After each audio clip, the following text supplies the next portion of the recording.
जंगर चोर कहेगा। अरे हर बतिये पर अंगुरी करे के बे बुढ़िया के। नमस्ते प्रणाम, आप सब देख रहा बानी भोजपुरी प्लस। तो आज एक बार फिर से लेके आ गए बानी एगो नया ट्रेलर के रिव्यू, जो ना ट्रेलर के नाम बा जैसी सास वैसी बहू। जी हाँ, यामिनी सिंह, किरण यादव, संगम राय, प्रकाश जैस जैसन अनेकों कलाकार ई फिल्म में बाड़े और डायरेक्टर जो बाड़े वो बाड़े अजय कुमार झा जी। एंटरटेन रंगीला यूट्यूब चैनल पर ई ट्रेलर आयल बा, आप लोग जाके देख सकतानी।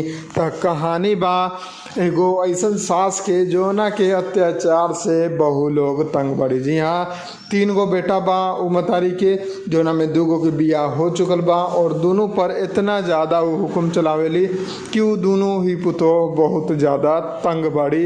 लेकिन तब वो सब बात ओकर मानेली, सब कहना करना करेली। लेकिन कहानी में ट्विस्ट तब आवेला जब ओकर तीसरा बेटा के बियाह होखेला और वहाँ पर तीसरा पुतो जब आवेला तो शुरू में तो अच्छा खासा स्वागत होला, उ पुतो के सारा कुछ विधि व्यवहार सब कुछ संपन्न होला। लेकिन जब उहे जुल्म तीसरा पुतो पर होए लागेला, वो अपन हुक्म वगैरह सब वो तीसरा पुतो पर चलावे लागेली, तो कुछ दिन तो वो बर्दाश्त करेली।